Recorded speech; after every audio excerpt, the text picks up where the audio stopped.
we guide you through how to fix Wi-Fi not connecting on Android. First, check if Wi-Fi is turned on and make sure airplane mode is disabled. If your phone is connected but has no internet, restart your router and Android device to refresh the connection. Next, go to Settings, open Wi-Fi, tap your network, and choose Forget Network.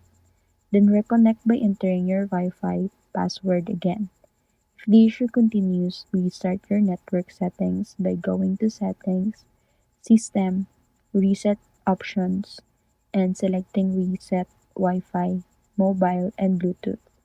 Always check if your Android system is updated because outdated software can cause connection problems.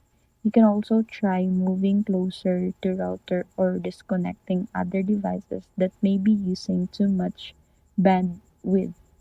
If your Wi-Fi still won't connect, test network to check if the problem is your phone or router. These steps can help restore stable Wi-Fi connection and fix common Android connectivity issues.